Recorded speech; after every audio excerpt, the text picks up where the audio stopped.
We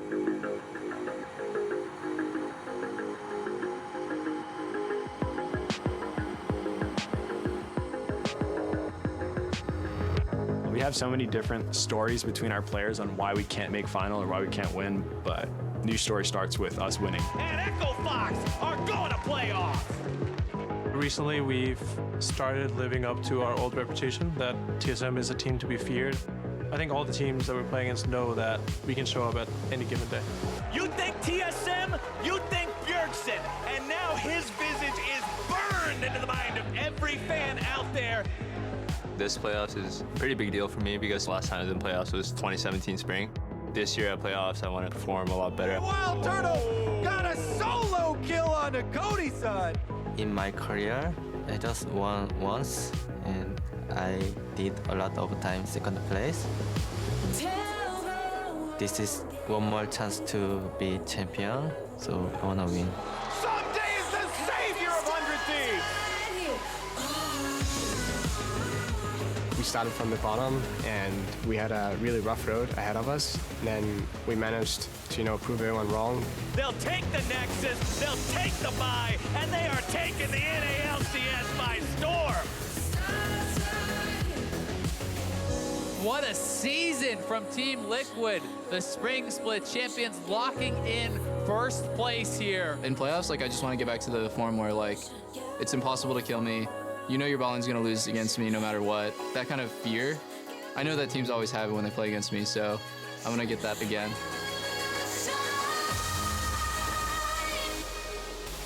I think I want people to remember that anytime that I'm playing in LCS, I'm going to win.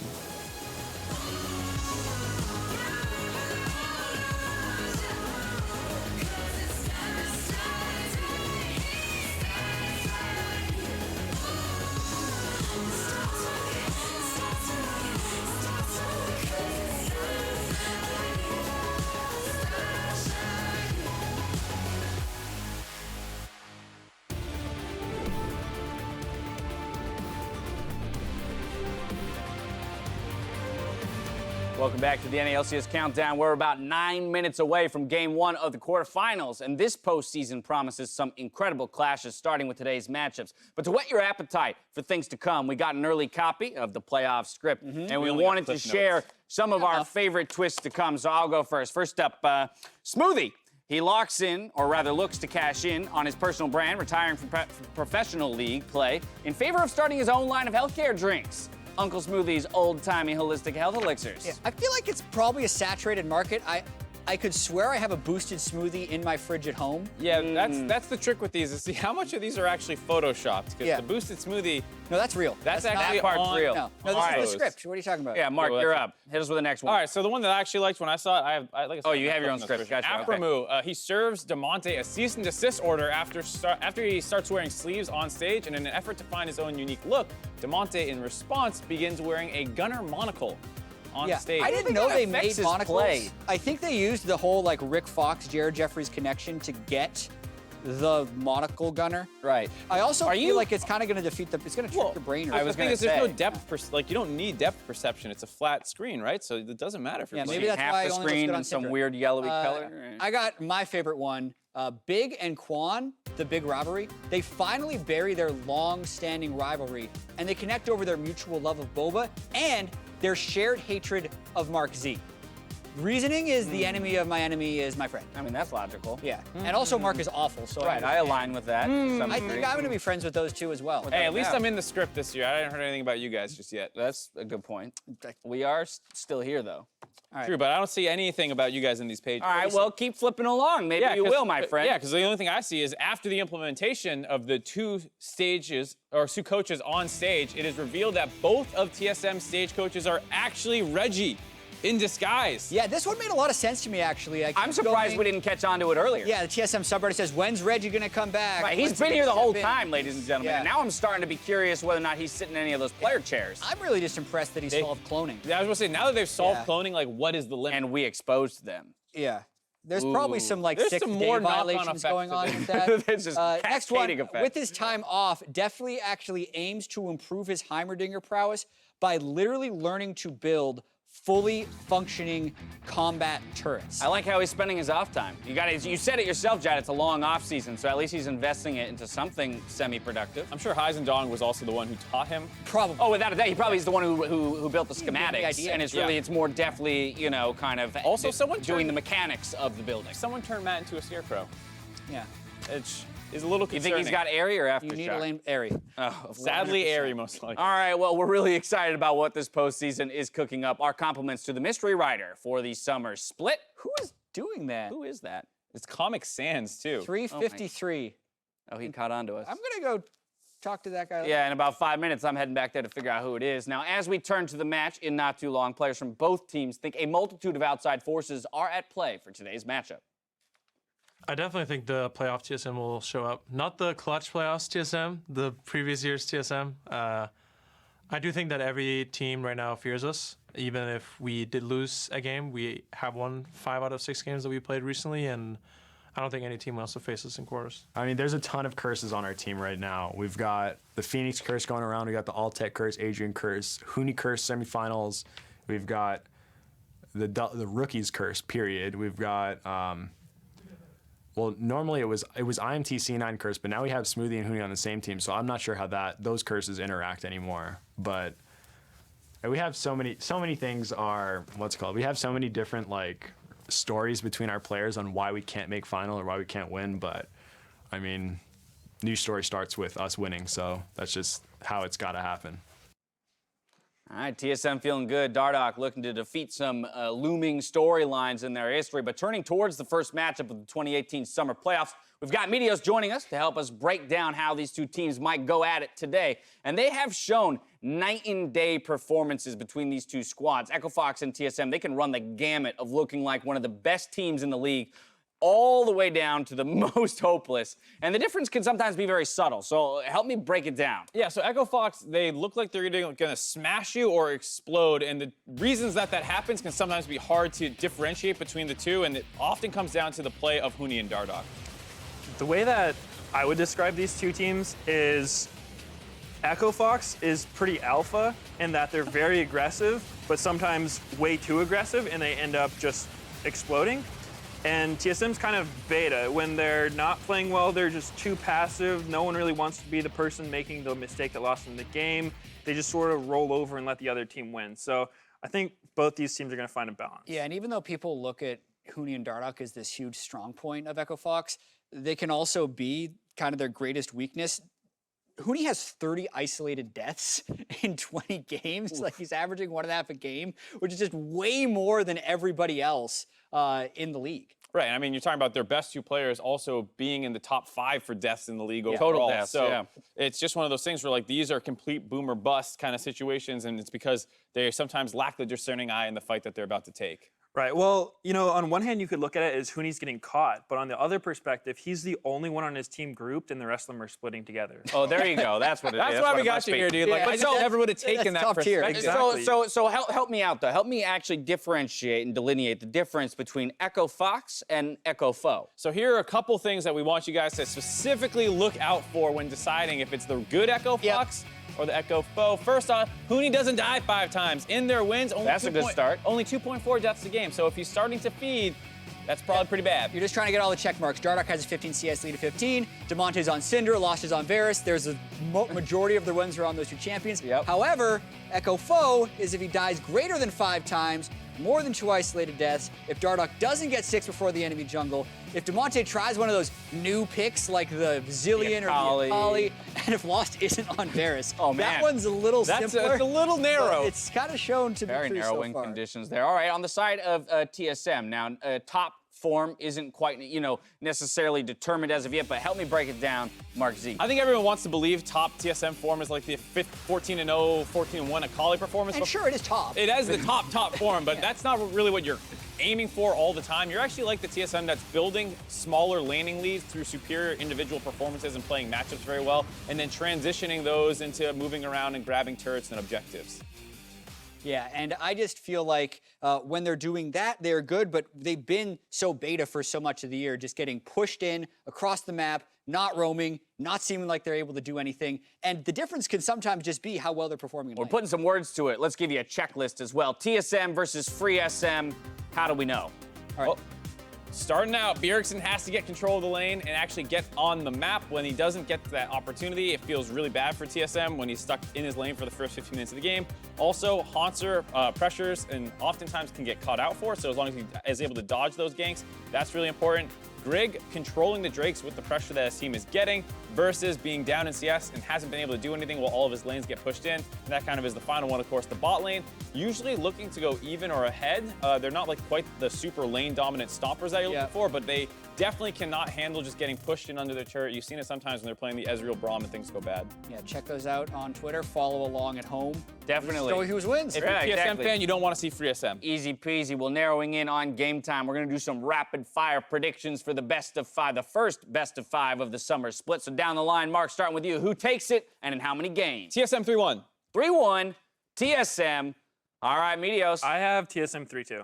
3-2, so we're going the full 5 if Meteos is correct. And Jat, what are you thinking here? I have TSM 3-1, which is making this gonna seem super one-sided. We're all about to look Echo real Fox dumb. Could have had a chance. I do also want to point out that Huni has the flu and has had it for the last few games. The Echo Fox team themselves have been trying to hype him up, calling it the flu game, referring to Michael Jordan's game in 1997, which you can look up, where he played in Game 5 of the NBA Finals, scored 38 points, and they won. Take a look. As an NBA organization with Rick Fox, they're trying to motivate him that way, but it's going to be tough. Well, and you got to motivate to get over the hurdle. But with that, the stage is set, so we're going to toss it out to the battle arena to get the games underway.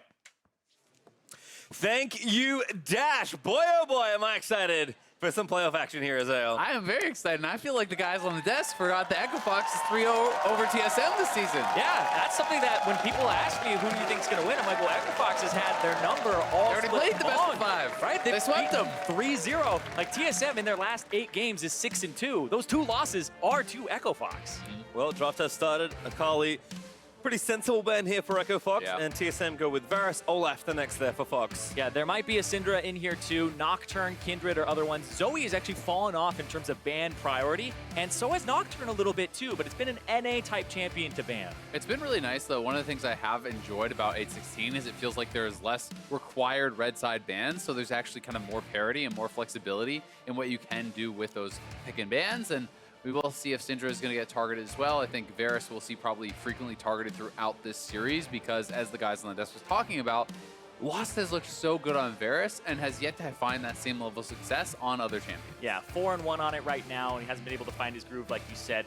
Also, there's less protection now because Tahm Kench got nerfed, so Mithy, he's been favoring that champion. The ban away from Braum here too from Echo Fox means Alistar jumps up in priority, and there's the Syndra. Yeah, Rakan also the other ban there for TSM to finish phase 1. So first pick Ryze pretty quickly there from Echo Fox. It's another champion that Damonte has only played 1 time. He's 1-0 on it, and it allows them to potentially go for a 1-3-1 strategy. Yeah, it will be very interesting. It's also when you're thinking about the ways that most people would predict Echo Fox to win this series if they do, it's through aggressive plays, it's through, you know, coordinating with your jungler, and Ryze has very, very strong gank setup. Obviously, with the Rune Prison, you can lock him down, set up for something that Dardoch could come in and maybe pick on Bjergsen a little bit. Ooh. The Sejuani here would be really interesting. Trundle is up and available and right into Sejuani, and then you also have the Kindred still available, and Graves, which kind of farm the jungle faster than her and get out on the map. Yeah, it is very interesting, but it kind of speaks to the styles, I think, of the 2 junglers. Grig really does want to be more defensive, want to play for the team fights, want to be there for counter ganking, and we'll see because, hey, Dardoch could go for the Trundle, which is a good answer into this jungle matchup and a strong pick overall, but maybe you're not going to then have the ability to be as aggressive and be as proactive as he wants to be, so you could see something like a Graves making more sense, and I'm honestly shocked to see Tahm Kench pick, despite the 816 nerfs. The defensive Devour is actually double the cooldown now if you use it on an enemy that is cut in half. But this is crazy. This is real aggressive from far. We talk about them being such a high-tempo team, but Tahm Kench, which we didn't expect, given the patch changes, and now Draven for loss with Varus up. Oh no, it was banned. I take it all back. Yeah, it was banned away. I wonder if there's any possibility of this not being support. Like a Tahm Kench top. Yeah, like there's a small chance. Because the nerfs didn't actually, you know, really affect it if you're using the Devour aggressively, and they did reduce the cooldown on your Q, on your tongue lash, so it's actually lasts just as long as your passive, so you can continuously chain that up, and you know that can be fairly strong. I'm expecting it to go support, but it's just so much weaker than it used to be. Yeah, and that's like, we had this conversation throughout the week where potentially Tahm Kench is now a top laner and maybe even a bit of a jungler too, but not a very great one is what you would say. But we'll see here, because Huni, he's the guy who's always Really kind of the one who pushes the boundaries of what's good top lane, what's a good counter pick. He's always doing these experiments. Welcome back, Irelia, by the way. Bjergsen going to take that one for himself as the last pick in phase 1. So now the jungle bans have started for TSM. They'll take that triangle away. They're trying to protect Grig Sejuani, which for him is a super comfort pick. He's played a ton of that, especially in solo queue. But Fox, we'll see what direction they're going, because like you said, there is some flexibility in these picks here, but looks like a Gragas ban, pretty straightforward here. Yeah, I mean, we did see Ryze top last week in North America. Yeah, so Hauntzer played that's it. certainly possible to go up there. There is theoretically the possibility of Irelia being flexed up the top lane as well. But this Draven is going to require a lot of tension, I think, from both sides. Certainly can slam Kai'Sa in lane. It will depend, of course, who Kai'Sa is going to be paired alongside, but that is a scary matchup. And if Draven can get going, if you can cash in on some of those passive stacks, you really can look to snowball a game. So it does require attention from both sides. Yeah, in my mind, Alistar jumps up as what you would want to pair with her. Potentially Morgana as well, because Tahm Kench, because the defensive Devour was nerfed, Morgana's binding, you land it, he devours. The next one cannot be devoured away. So the timings are completely thrown off now because of the nerf. Yeah, it's an incredibly long cooldown, something like 24 seconds at rank 1, around there. So definitely very, very tough. Alistar can work well as also because you can kind of catch both members in that combo sometimes with the engage. Alistar is available, Mithy has played it, and you know certainly a priority tank support with Braum off the table and Tahm Kench taken away. And it gives 2 stacks to Kai'Sa's passive, so you stack the plasma up incredibly quickly. Ooh, Shen support could be another one that you could look at. That's also obviously a flex pick. Could go up top to Hauntzer. Could be played down as a support. Certainly works fairly well in both regards, but it is something that Tahm Kench can definitely deal with and fight up with pretty well. Makes sense. So again, trying to pick some of these defensive supports to try and protect, especially Zven on a champion like Kai'Sa. Fox now will have to show us the rest of the draft here for game 1, and it's already been pretty spicy. So there's the Poppy lock in. I assume that's towards the top lane, but also can be a jungler. Can be jungle, yeah. Yeah, very likely. To me, this says you think Shen is going top. Poppy is very good into Shen and Irelia. It's honestly good into all of these champions. The Heroic Presence actually can block Irelia dash, Shen taunt, Sejuani Q, and the Kai'Sa ultimate. Most people think of it as a blink. It's actually a very fast kind of dash. So you can actually knock Kai'Sa out of her ultimate with that Heroic Presence. Ooh. So this makes a lot of sense. This is actually a crazy, crazy draft. Very likely going to be Poppy jungle, Cho'Gath top, and you are going to have that Draven, Tahm Kench bottom lane. Dardoch kind of taking a page out of the book of Anda, who absolutely slammed him with this pick into his Lee Sin. This is going to be very, very exciting. The Hauntzer lock-in for Gnar would make it Shen support as well, so this is kind of, you know, establishing where all these lanes will be. And this means that TSM have a lane up top that should be a winning lane for split push. Their mid lane is a Irelia into the Ryze. Eventually you get to a point where you can 1v1 the Ryze, but it is a very skill matchup based kind of matchup where the Ryze will have pressure early. And in the bottom lane, I feel like this is the one that I'm looking at very closely, because the Tahm Kench nerfs I'm curious about, but also Shen, if you can use the W well against Draven, he's basically all auto attack damage, all basic attack damage, and you can really throw off his kind of internal amount of damage that he's going to do in this trade and make it so that he all-ins too early. Yeah, definitely the case. And I'm going to be really interested to track how Dardoch plays, because I think that Poppy is a game changer against this lineup. When you are playing against 5 champions, you can block any of their dashes. How you use that Heroic Presence becomes ridiculously important. Also, this is such a hard diving team fight team for TSM. If you can knock multiple members out of the fight with the Poppy ultimate, be able to kind of focus down on the rest of them that are there, that is incredibly strong. Yeah, I feel like we almost switched like styles of comp for these two teams, because I think Echo Fox's comp is more about what I would have expected from TSM. Yeah, that's true, because the Gnar, the split push, you're thinking that's going to come through for somebody like Huni. No, he's defensive here, and Dardoch is on a very kind of, I would say you can be offensive and tower dive with the Poppy, but it's a champion that doesn't clear the jungle as quickly. All right, well, looks like we're going to get into it. It's time to kick off playoffs.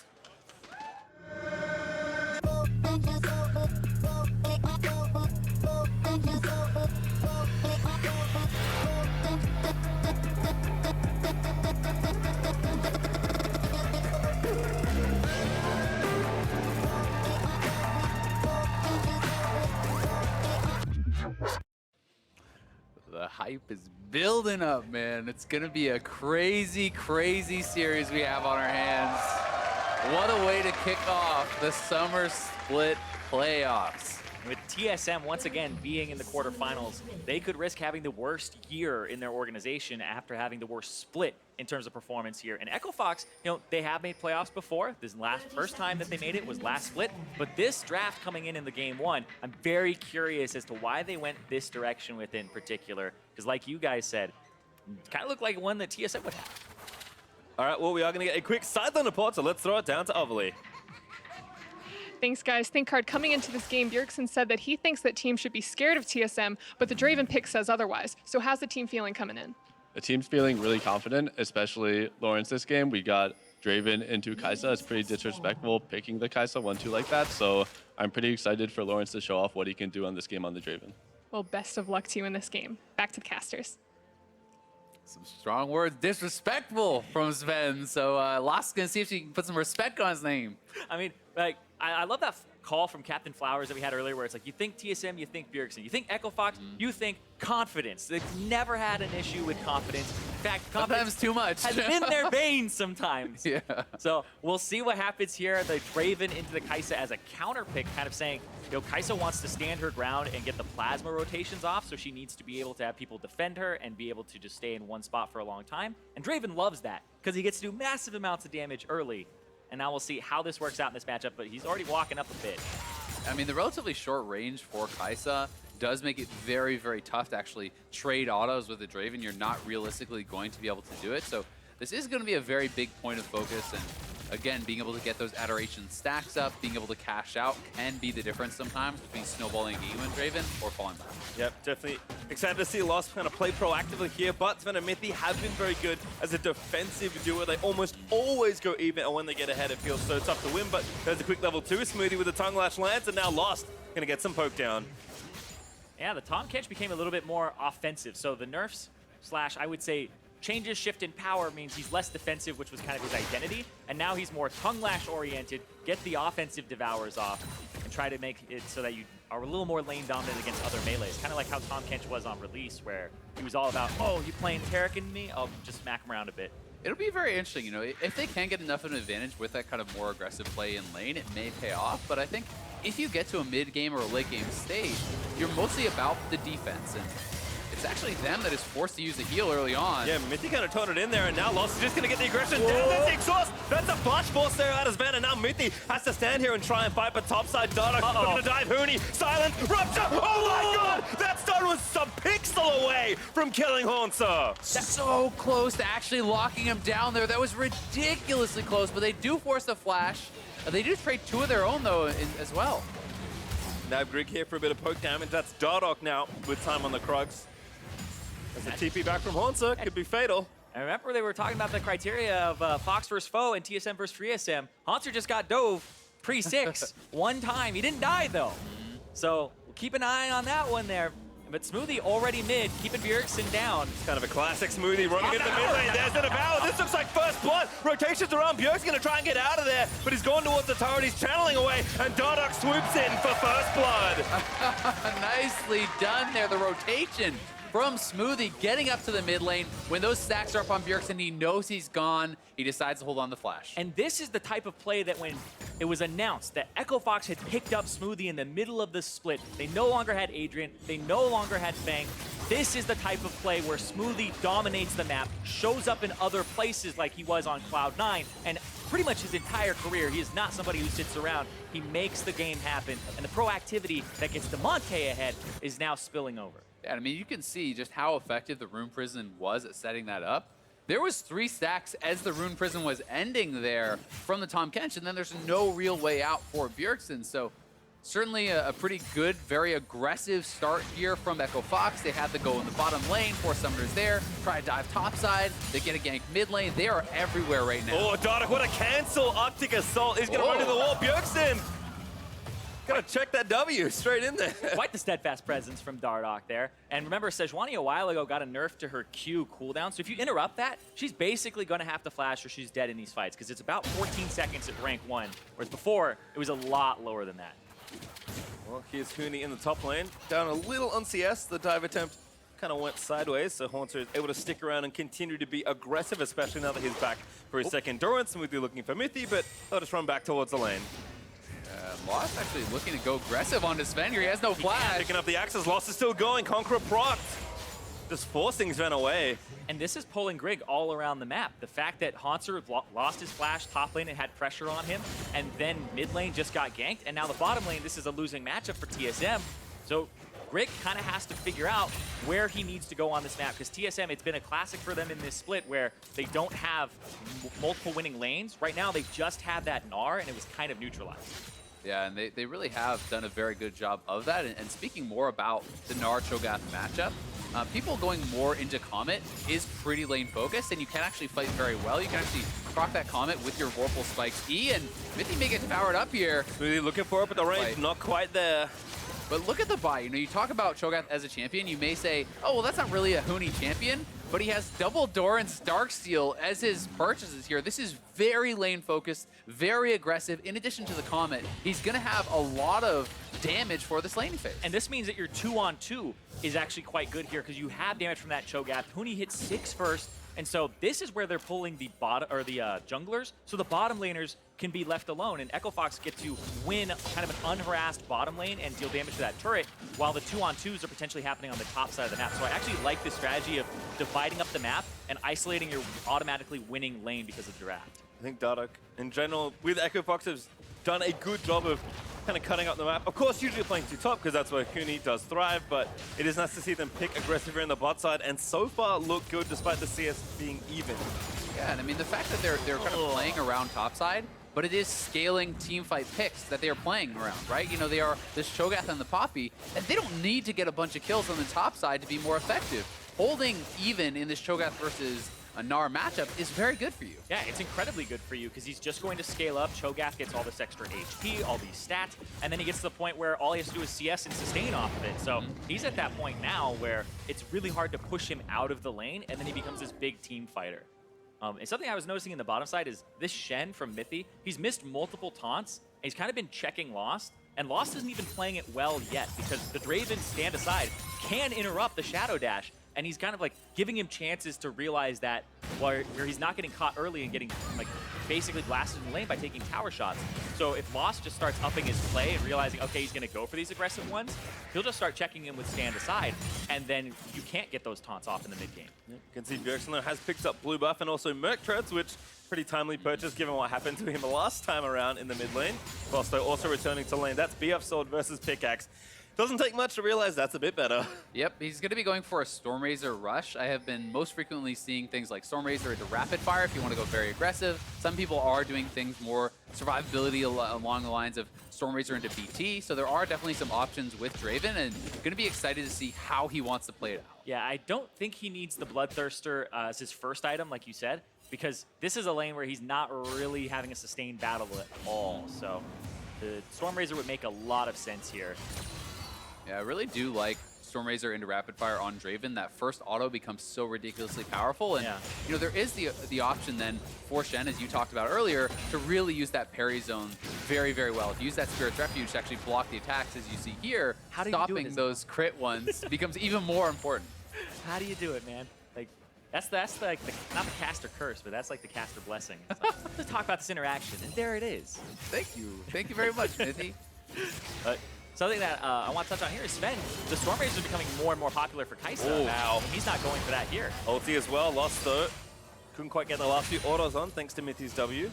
And to talk a bit about that, I think that is because they drafted double physical damage solo lanes. So they need some form of consistent magic damage. Yes, Sejuani brings some, but that is not enough to force magic resist. And when you're playing against Poppy and Cho'Gath and Tahm Kench, you can't allow them to pure armor stack and get away. So we're going to see Zven do an AP-style Kai'Sa build to give that kind of mixed damage threat. The Rageblade Nashers into the Death Cap type build here for him as opposed to Stormrazor. Oh, face check, Damonte.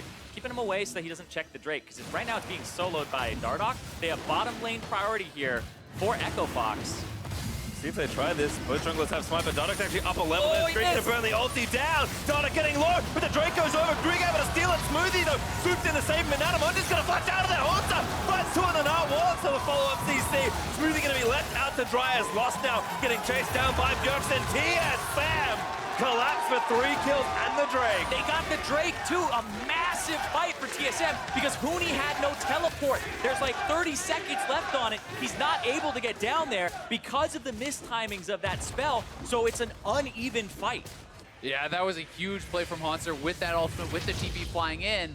And another big deal there is the fact that Lost loses so many of those Adoration stacks. He loses 3/4 of them for that one death, doesn't get the cash out, gets put behind. It's Zven that is actually a kill, 2 assists, and up in farm now off of that, so certainly TSM getting a big win. Hauntzer, though, going to leap over the Rupture, and now Zven actually is TP'd to the top lane to try and force Huni away. He does have Flash, but Hauntzer still chasing, puts the control word down. Huni going to just have to count it out, but I think Zven may have it. They're going to dive in. Hauntzer flashes forward for the auto. Zven able to collect the last hit.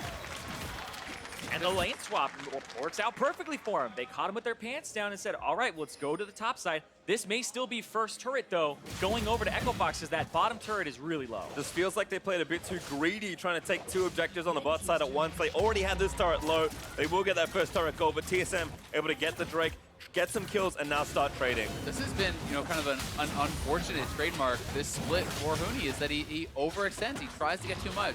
It felt like Hauntzer got a win on the bottom side of the map, so he felt he had to push to try to get the turret on the top side. Instead, not only does Hauntzer get the win on the bottom side, he then dies to him on the top side, and that is just very sloppy play from Huni. He needs to be really careful about this and, you know, make sure to continue playing this kind of cold, calculated game.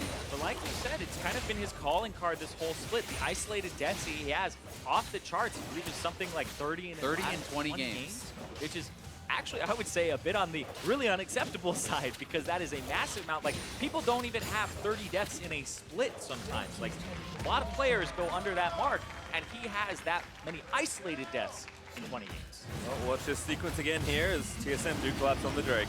Yeah. Good from TSM. Throws out the ultimate, keeps him there, and then it was 34 HP left on the Drake. Yeah, and the missed ultimate from Dardoch was actually very, very big deal. He's not able to reject anyone out. Hauntzer, as you called out, had the TP and comes in. And they were able to just clean it up there.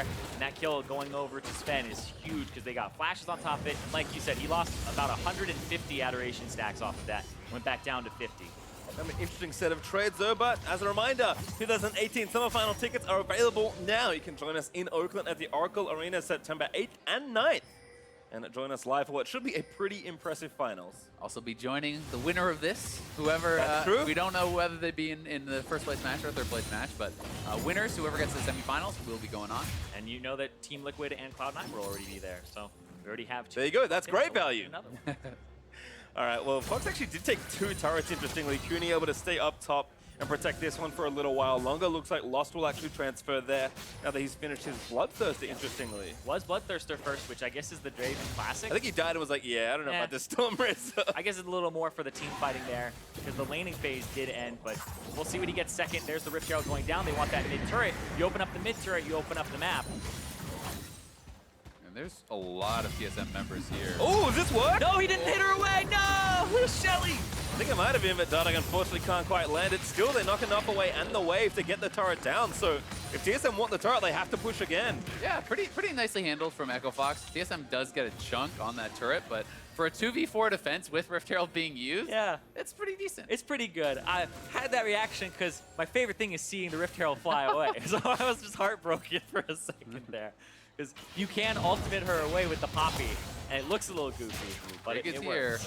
And again playing aggressive, no flash here.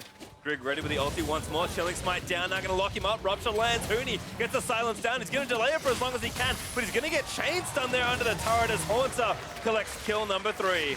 Yeah, I mean, Huni hiding out in that bush, trying to go for a jump on Hauntzer, but he doesn't even have his ultimate. Yes, you can get a little bit of damage down, but he doesn't know where the jungler is. Goes down, another isolated death for him. At least for Echo Fox, though, Dardoch is pushing here in the mid lane, and they should be able to grab this turret. Yeah, he dies isolated, but it's kind of what is the rest of the team doing? And if they're actually out on the map and able to pressure, we saw they got both mid and top turret there, so that's 2 turrets for Huni's death. That is a worth in my book, but the thing is did he really have to die? Exactly, that's the question, and to me, he probably could just be holding the turret, right? He probably could just be sitting back. He doesn't need to make that jump onto Hauntzer. If he gets dove and survives, and then they get those 2 turrets, sure, but he's kind of just posturing so aggressively, and Hauntzer is ahead of him right now. He needs to kind of show some respect for that. Well, despite the 5 kills that TSM have, the 4 charge for Echo Fox actually keeping them in at the gold lead, if only barely. TSM, of course, looking to answer likely mid-outer, which they did chunk down with the Rift Herald. There's also Drake number 2 to fight for in about 30 seconds. But as a reminder, wherever you are watching, spam your chat with either Fox or TSM, and we'll figure out who the fans are cheering for, at least in chat. And we talked about how like this jungle matchup is one that's going to kind of dictate the way that the game goes.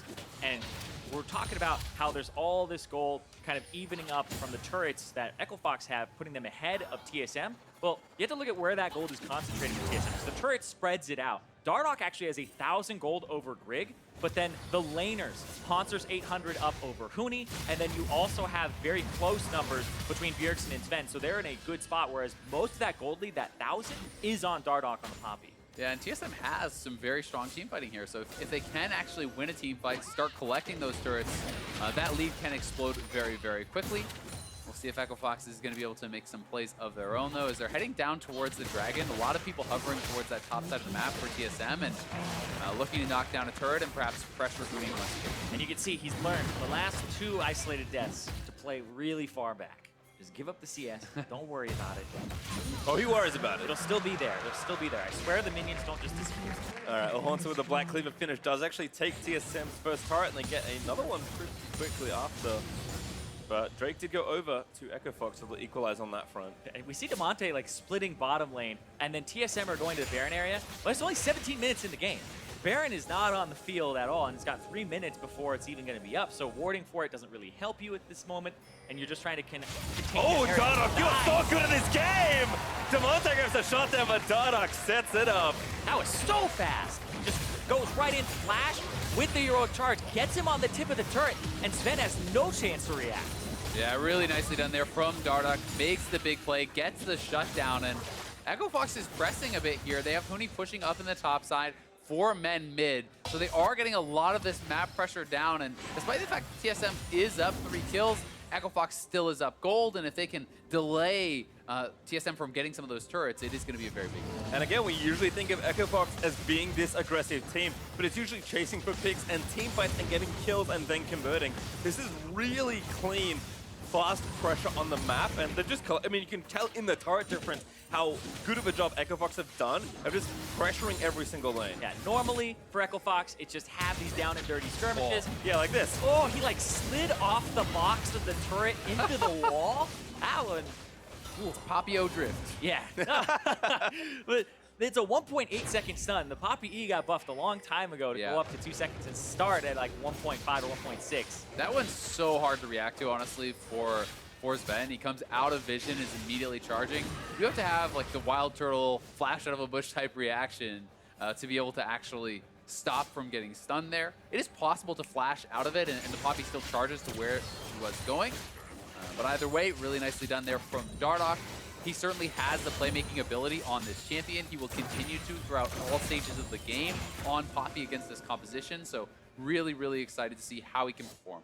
Yeah, and Poppy brings a lot to the team fights too, right? You said you can interrupt all of the dashes that people have with the steadfast presence, you can lock somebody up with the heroic charge, and then the ultimate, Keeper's Verdict, just keeping people out. If he hits anybody, that's the thing, is you miss it and the fight goes even and very close. You hit it on 1 person, 2 people, you absolutely roll that team fight over. I mean, if you place it perfectly, you could actually knock Zven out of his ultimate backwards, and he has no way to actually gap close back in, and they're going on to Huni. Onto another. Actually, Huni's flash got cancelled. Here comes Mithy on the Shen. He's going to ride in with the taunt. Huni looked up on the turret. Abyssal Voyage looks like it got cancelled, and that's Hauntzer with kill number 4. Yep, looks like that voyage canceled. No trip, no vacation to the bottom lane there for Smoothie and Lost, but that was really good. That's using the Shen. That's using the split push. The Shen was picked so that you can go ahead and join Hauntzer in the side lane. Because if they ever play to Huni, it's going to be having reinforcements there. But Huni dies again. Fox are in position to take advantage. Yeah, and this one I think is much more acceptable for the side of Huni. They expend the Shen ultimate. There are multiple members there. So, you know, this is not him jumping forward as much aggressively. Either way, we will get to see this one more time. Huni does step up, Hauntzer jumping in, so he did actually go fairly aggressive, and that was honestly just a really nicely placed ultimate from Hauntzer, completely canceling out the distance that Huni would have gained. Oh. You hate to see it. Yep. Lost, also dead. Hate to see that. Zven, though, able to claim that kill. It's through from TSM right into the mid lane. Yeah, this counter pick is not working outside of the lane here because the Draven, he does have to get up. He has to kind of telegraph where you're going to run with the axes dropping. So it's easy taunts, easy taunt flashes there, and he just gets caught. And honestly, even in the lane, you know, after that fight on the bottom side, he was down farm. Like, it's not like they were slamming them. They didn't kill them. They did have pressure.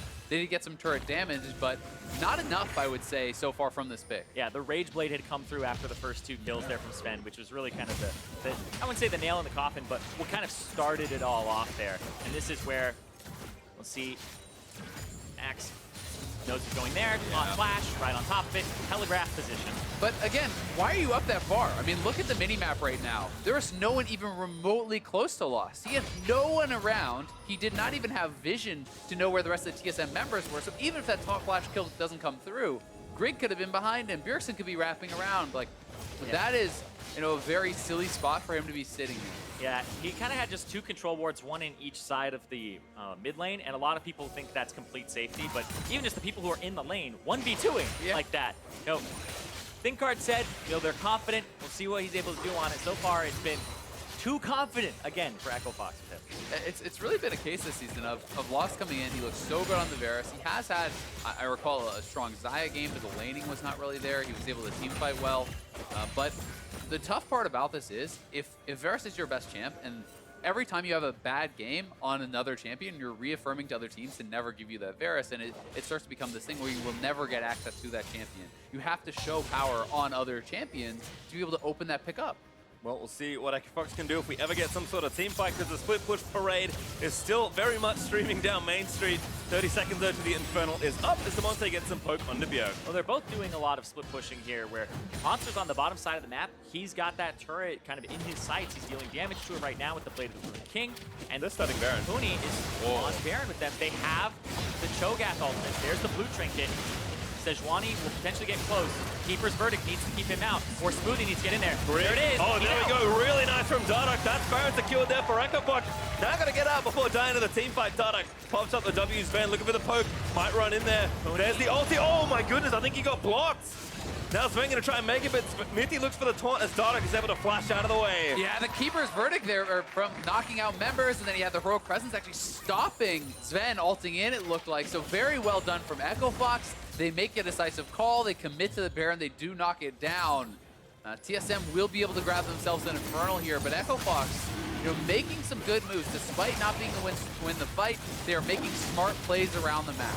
And I always love this trade of Baron for Infernal, because the Infernal is going to give you those permanent stats. If you're able to stave off this Baron buff, not lose too much, because now, if you look, there's only 1 outer turret remaining at all, and if they can stop this from Echo Fox, TSM are potentially in a better spot because of the Infernal, and that gives you so much in terms of gold value in your inventories. But you've got to survive that Baron buff for now, and we can see Damonte is pushing on the top side. No one is there to answer him. Just now, Bjergsen is starting to head back, so you have a bottom lane pushing. Minions already stacked up for Echo Fox there. Top lane being pushed in by Ryze, 4 members of Echo Fox mid lane, and they are going to be pressuring across the map. And we haven't talked about this, but in the draft, TSM do not have wave clear. They don't have good range wave clear that they can access like a control mage. So these turrets, Baron buff is just that much better on Echo Fox. Dardoch again blocks Mithy from coming in. He's so tanky, and Mithy just evaporates Huni.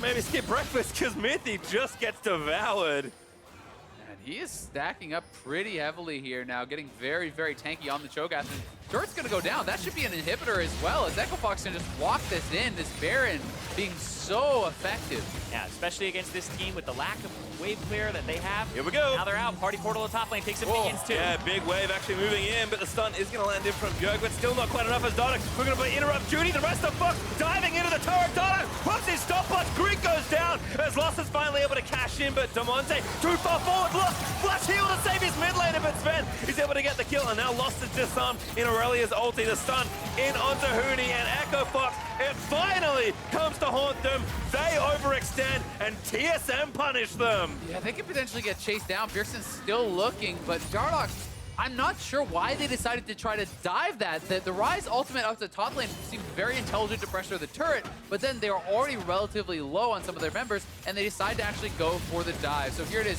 Dardoch jumping forward. He's already down 30-40% HP. He's tanking that turret. They do get the one kill, but Bjergsen and Zven are very strong on the side. Oh, and Damonte there. He thought he was going to die, so he just went for the CS. You root yourself when you do the combo, the EQ with Ryze. He got healed from Lost. Damonte would have survived if he had just kept running, and he said, all right, accepted his death, but he was saved. Yeah, definitely a very kind of messy set of plays, but either way, Echo Fox at least do knock down that inhibitor. They have very good map positioning.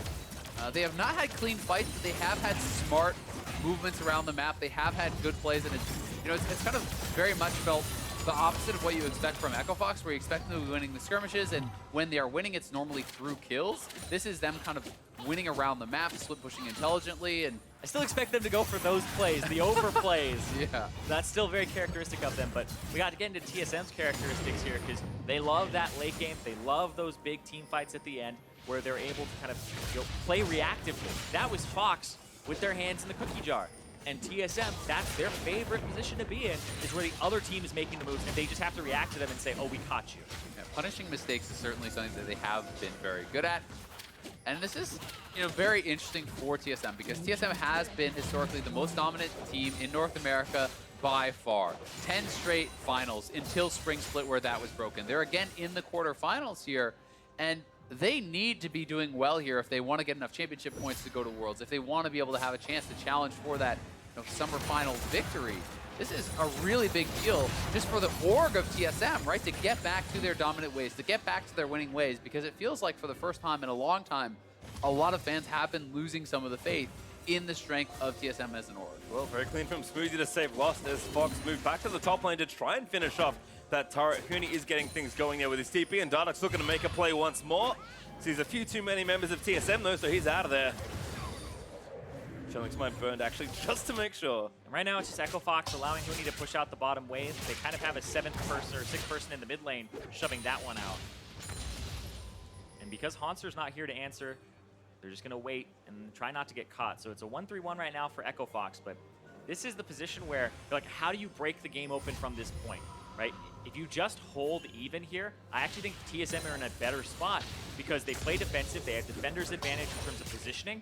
They don't have easy-to-take turrets available to them, and they really just get to get gold on this Kai'Sa, gold on this Irelia, scale up a little bit here, and they have that Infernal Drake. So the gold at the top is actually going to lie to you a little bit because that Infernal is definitely worth more than just 1,000 gold.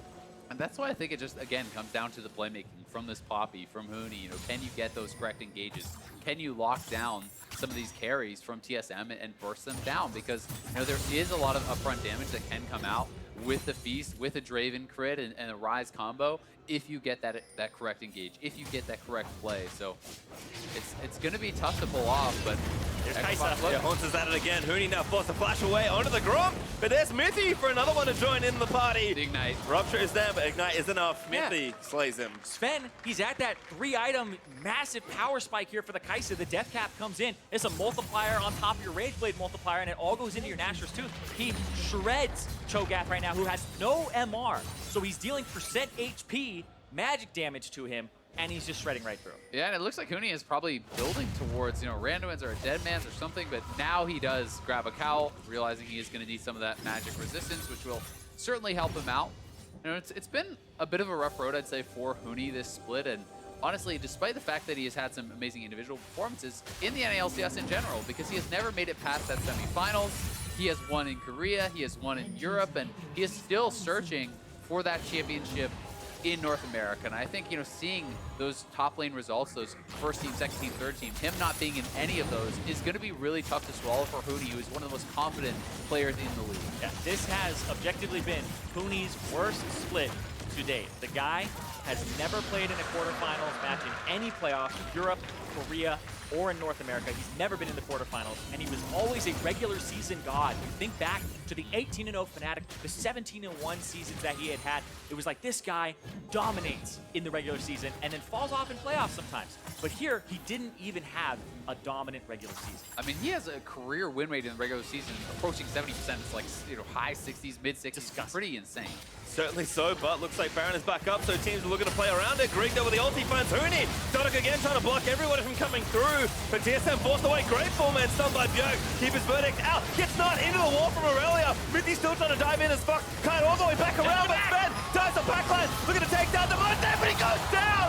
He gets rooted. Huni now zoning off Bjergsen. It's a 4v4, but lost. He's in the front line. Grig flashes instantly onto him as Damonte is trying to get his friends out to safety. Lost will get there. Smoothie can't quite devour him to get out as well, but Dardoch turns back around and tries to fight Bjergsen though on a rampage, takes down Huni, takes down Dardoch. Such a close fight there, but TSM come out on top. Damonte stayed around. He's gonna get run down. What a mistake. The Baron is on the map. That is a massive team fight for TSM. Off the back of Bjergsen, he three-man stunned, even though he got knocked out. Great stun across them with the E. Great ultimate across the team, too. And that puts TSM in the driver's seat. Yeah, the Mega Gnar was huge from Hauntzer as well. The only thing that it felt like kept that fight close was Zven losing vision on Damonte in the Pixel Brush, going down because of that. And TSM will secure the Baron. They get the big team fight win. They have the scaling dragons.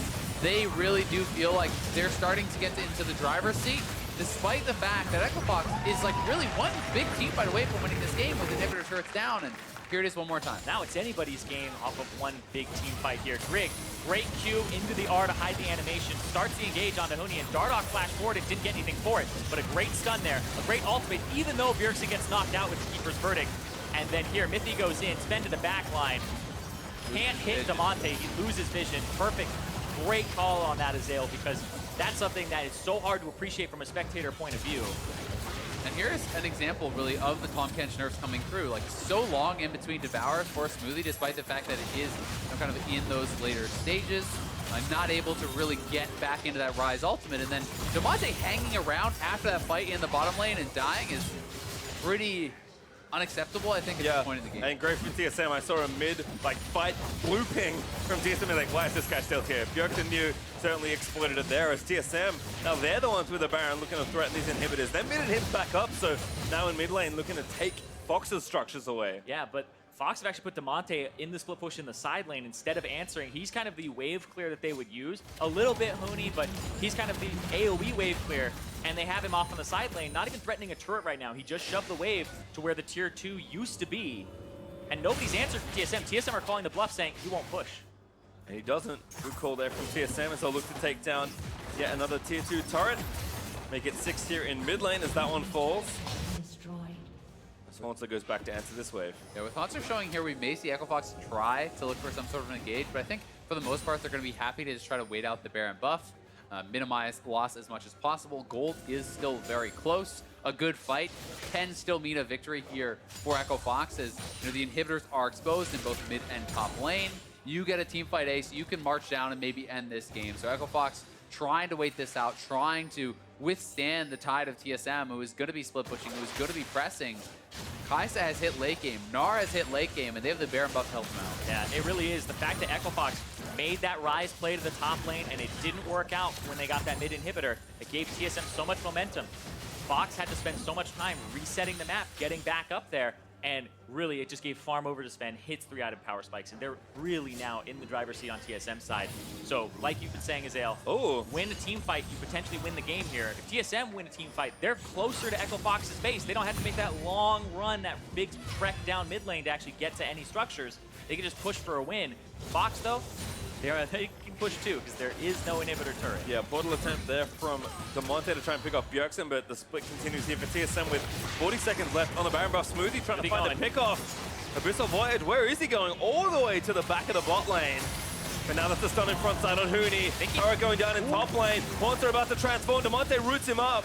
But TSM, they now just walk back mid and take the turret. Yeah, Hauntzer just walks back to his team. Huni almost gets deleted, and they're going to knock down multiple inhibitor turrets here. They're going to get at least 2 inhibitors. We'll see if TSM will back off after this, but they really have taken a stranglehold on this game. And Echo Fox's playmaking ability with both the Abyssal Voyage and the Ryze ultimate failed. They could not get a kill. They could not get a pick off. So TSM closing in. Yeah, Fox have to do something like now, because the Elder Dragon's coming up in 45 seconds. They're going to have 2 waves of super minions pushing towards them when those 45 seconds happen. They have to make something happen here, or else they're pretty much ceding the game, ceding pressure over to TSM.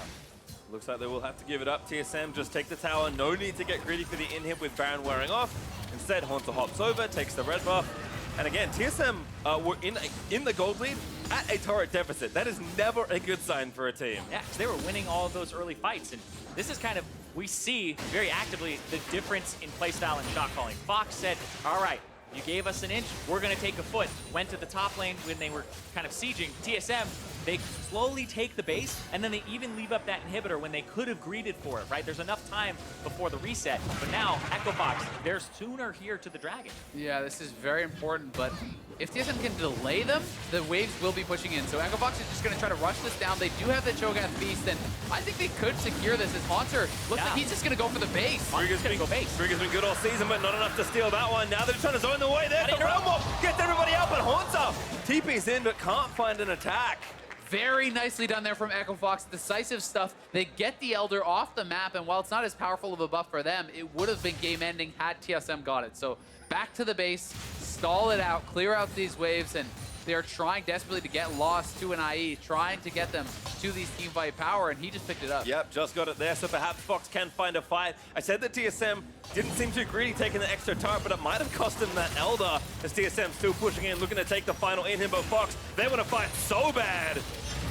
This is where they'll be strongest right now relative to what's going on in the game, because they lose this inhib, the pressure's completely on them. Huni is just looking like paper, though, getting shredded through anytime he steps forward, and the Warmox is not active yet. They have minions crushing in the mid lane. They don't want to give up this triple inhib. There's Dardoch finds the stun, looks at Bjergsen, but Bjergsen actually buffed the stun through and was able to get everybody else. Zven takes down Huni in an instant, and now Dardoch's going to be left for dead. Smoothie hops over, there's the Vanguard set. TSM rushing in there, Zven with a double, Zven with a triple kill, Zven with a quadra kill. TSM in game number 1 will get their Kai'Sa the pentakill. That's it. Best in the West shows up in game number 1 of this series for TSM. Goodbye Nexus. TSM destroy Echo Fox in their base to pick up the first win. It felt like they were playing well, using their map pressure smartly, but the Echo Fox greed catches them again. And the roar of the crowd there tells you all you need to know. The fans are pumped up about that one. TSM looking pretty strong here in game number 1, but it was very back and forth, despite the fact that Echo Fox felt like they were losing all the fights, that they were losing a lot of the skirmishes. They had gotten so many more early turrets that this was a very close game for a really long time, but it just felt like once Kai'Sa hit late game, there was not that much magic resistance to these tanks, and he was shredding everyone. Yeah, he prioritized having so much armor, but at that point in the game, the Kai'Sa is a big threat if you're going to be team fighting. So Huni had to diversify his build, but really, Zven making it through that lane, and what ThinkHard was saying was a disrespectful matchup. It looks like TSM, Zven goes, it wasn't disrespect. I can play this really well. Respect is earned, and didn't earn it that game. To hear more about how it went, though, the way of TSM, let's send it over to the State Farm Analyst Desk. Thank you very much, Pastry. What a game 1. In just this game, both teams threw punches, both teams took punches back and forth. Ultimately, TSM comes out on top here in the game. But I want to return to what we were teasing at the top of the day, the idea that both of these teams have 2 faces, and it's about which one's going to show up on the day that might determine this series. Echo Fox versus Echo Foe, TSM versus FreeSM. Let's break down, let's work back through these bullet points. So for the Echo Fox checklist that they had, the first thing is Huni doesn't die 5 times. That was a big, fat X through that one. Did not happen. Those were quite the isolated deaths. Yeah. Dardoch did hit level 6 before the enemy jungle, but based on TSM's bans, they didn't have Cinder, they didn't have Varus. I wouldn't say that Damonte or Lost looked good on the Ryze and the Draven whatsoever. It was only +8 CSD on Dardoch, but still like a pretty good lead for how the game was going. They did have control in a lot of their lanes. Going through it, this is Echo Fox actually got 0 check marks if you think about it, and it was just trying to avoid being the Echo Foe. Complete version. Echo Foe, exactly. Now over on the TSM side, let's see how they did as compared to the checklist that we laid out. I do know that we talk about passivity with this team and trying to avoid that. One of the big things listed there is Bjergsen doesn't leave mid lane pre-15 minutes. Did he do it? Maybe? It's debatable. He did go to the Dragon. It was pretty hard to justify not going there, so I think it was the normal play, but he did in fact leave his lane, so... Okay, there you go. And Hauntzer didn't pressure, but he did dodge the gank that came in around level 3 when he was able to get out of a turret dive. That's actually one that I would have to say that's more of an Echo Foe than TSM. Sure, they definitely misplayed. Because it looked like the Rupture was going to land, and then Dardoch flash knocked him out of it. So just like a little bit of miscoordination there, which was kind of what we were talking about. You know, Echo Fox is going to be the aggressor, which they were, but they just kind of miscalculated. Yeah, and this one was a lot closer. I don't think TSM was necessarily playing amazingly dominant, but they were avoiding the free fall that happens sometimes when they are overly passive. Because even though they had won that fight at Drake, they were still down 4 turrets to 0 at one point. The bot lane was actually hugging turret, but with the CS advantage. Hauntzer was getting dove, he just wasn't dying. So it was a very close game. And I think, yeah, the fact that both these guys were not nailing their check marks for their win conditions and kind of hitting some of the ones that result in losses often is why this game was so neck and neck for the first, roughly 30 minutes of the game. Right, quite back and forth. That's going to bring us to the draft, though, because I do want to talk about that real briefly. We have to remember we are a patch ahead in a lot of these players, right? They've only had so much time to practice going into these best of 5s. So I want to take a look at the priorities as these teams have laid it out. Notably, things like Tahm Kench still getting played. Yeah, so it is patch 8.16, and one thing that I'm feeling is trending towards for the meta watching Academy and EU LCS is very strong tank lines and really big-time damage dealers. I see Kai'Sa win a lot, which is why I think TSM had such a high priority on not only the Sejuani tank, but also the Kai'Sa for the late-game damage. One thing that is pretty relevant in patch 8.16, which we're on, is that Trundle was nerfed. It wasn't a huge nerf, in that he's still playable, but he is fairly weaker, especially dueling. So that's why we see TSM take the Sejuani very early. But Echo Fox actually did have they could have taken Trundle as a response to it, which is normally because, you ult Sejuani during Aftershock and her passive, then she goes to negative 100 armor. So, you just melt. That's good. But it looks like Echo Fox just decided to, try something a little bit new. They pulled out the Draven, not a champion you see competitive very often, and they just didn't really make it work, I feel like they should have put a lot more emphasis on focusing their plays at bot lane, like ending your play like on dives or ganks, but instead they used their bot lane pressure to gank mid. They used their bot lane pressure to try to take Dragon with TP disadvantage. So it's hard to say that the Draven was like Lost's fault it didn't work, but I feel like Echo Fox did not play around it as a team the way they need to, because if Draven dies, BG. Yeah, I mean, that's definitely the point I agree with the most. Is this just doesn't look like an Echo Fox draft to me at all. You have your best 2 players on 2 tanky front line, and then you have this snowbally marksman pick that you don't play around at all, and they continue to play around topside like that's the lane they need to get ahead, Cho'Gath versus the Gnar. It's just not really playing to their team strengths or their comp strengths. The Poppy jungle has come to some popularity across multiple I like Poppy regions. jungle. Right, but it doesn't feel like a Dardoch champion. Popularity. Yeah, please, right? All right, let's dive into some gameplay. Let's talk about that Dragon you mentioned, the first time Bjergsen really leaves lane, although he didn't have much of a choice here. Right, so this one to me actually is a really kind of bizarre situation where if you look at Echo Fox, they do almost everything right. They have the pink wards bottom side, so this Dragon, they can do it, but I don't even think TSM expected a Dragon to be taken here. Sejuani just kind of walked into Ryze in the banana bush, and then they said, why is Ryze here? They're probably doing Dragon. Oh, we actually have TP advantage too, so let's just go and wipe them here. So it looked like it was really Echo Fox just like playing themselves there. They just kind of like all died. Yeah, I mean, obviously if Dardoch smites a little better, they get the Drake because they had the position. But this is Grig. But I mean, you don't know how to smite Grig. Yeah, if you smite it, leave 70 health. Grig's going to get it every time. But the rest of it was not respecting the TP advantage. And Echo Fox does a lot of this in League, but also in this game, with Huni having, 5 isolated deaths this game. Yeah. They just don't respect the number of things that other teams do in the game. Like TP advantage is something you always need to scream at your team or always know that it's there. Yo, they have TP advantage. Be careful. That, I don't think those words are ever spoken in Echo Fox chat, or at least not acknowledged. I definitely think that there's a spectrum you can play for that, because on one hand, some teams, if the enemy team has TP advantage, they won't even attempt something on the other side of the map. Echo Fox seems to either not realize the threats that TSM has on them, or just not care, because you know, we kind of saw it back to back. Like they tried Dragon while TP disadvantaged, they got TP'd on, died, and then almost immediately Kai'Sa TP's top and then kills Huni too. So I'm not sure whether they know that's a threat and they're just like kind of overestimating themselves, or if they're not even thinking about it. And by that same token, a lot of times we see the manifestation of Echo Fox's aggression end up in things like Baron takes. And this time, you know, this time around, getting that first Baron, TSM getting a little sloppy here with the control around the global objectives. I thought this was a really good play by Echo Fox. They acknowledged that Gnar's build is Black Cleaver Borg. He cannot really team fight, but his split is going to be amazing. So they've got Cho'Gath, they've got a Mountain. Why not rush Baron? And that should get converted into some turret pushes where they had the turret advantage still at that point in the game. And it looks like the start to a dive working out decently well around this mid lane turret. And we're thinking, okay, Echo Fox might be prepping to start ending this game, at least in terms of getting complete control over it. But then they do the Echo Fox thing, the standard, and get way too aggressive. They port up to the top side with no minions there. They bring the minions with them, but then, of course, they are kind of in this really weird spot between diving and pushing the turret. Exactly. I didn't actually mind the Ryze ult to the top side anyway. And even the idea of the dive of if we catch them off guard here in a 5v4, we actually win the game. But sometimes when you're making high-risk plays like that, which Echo Fox is often willing to opt into because they're on the aggressive side of the spectrum, this is the negative aspects. Also, looking at this again, it looked like Huni was not on the same page at all with the rest of the team. 4 people took the Ryze ult, and Huni didn't. He was just walking around mid. He got there very late.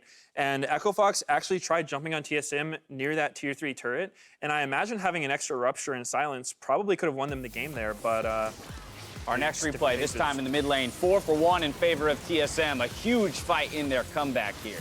And this is after the first Baron attempt was thoroughly defended, and then you just see really good team fight coordination by TSM. Unlucky for Zven here, Damonte dips into the brush, loses vision, can't see him until the spells start coming out again, but then gets comboed by the Ryze. But you can see, despite that fact, how strong they are with Zven getting so fed at this point. All the kills that were comboed together between him and Hauntzer in the side lanes. Smoothie tries to help, but ends up hurting the team because he could have made it into the Ryze ultimate.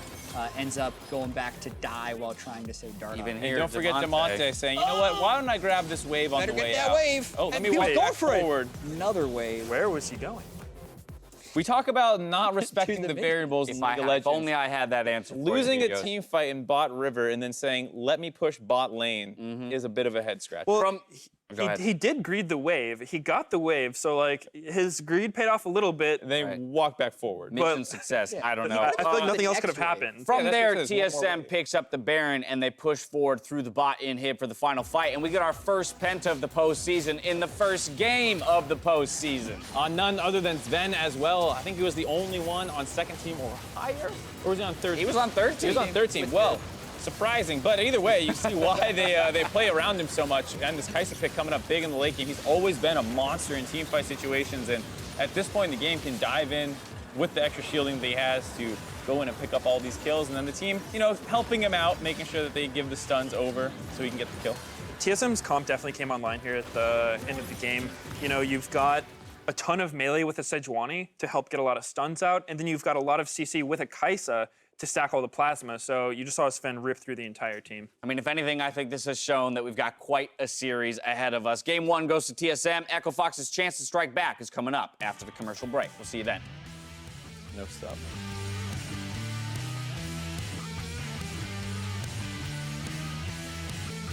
This looks like first blood. Rotations around. Bjergsen gonna try and get out of there, but he's going towards the turret. He's channeling away, and Dardoch swoops in for first blood. Flash, popping on flash. Just flash. Not anymore, at least. Yeah. Go on, Draven. I can stun him.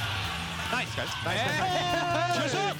He's diving into the tower, Dardoch. Whoopsie, stop us. Grig goes down as Lost is finally able to cash in, but Damonte too far forward. Lost, flash heal to save his mid lane earlier. Mithy still trying to dive in as fuck. Kind of all the way back around, but Zven dives the backline. Looking to take down Damonte, but he goes down. He gets rooted. Huni now zoning off Bjergsen. I'm on Ryze, Ryze. Draven. Nice. Yeah,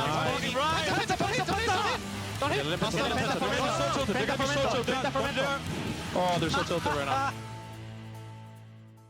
The sub above difference is daily, not shredded last night or baked yesterday afternoon. Good ingredients, prepped fresh every day. Because that's what daily means. Jersey Mike's. Be a sub above. Welcome back to Assist of the Week. During a heated match of 100 Thieves against Echo Fox, 100 Thieves tried to solidify their lead by tower diving Dardoch. It wasn't enough, and 100 Thieves gave Echo Fox the chance to go on the offensive. With an excellent knock-up by Smoothie and a slow from Huni, Echo Fox locked down 4 kills. Watch out, Alistair. He's only at 1,000 health, but they're gonna get that first kill, a shutdown. The kill goes over to the mark to Kindred.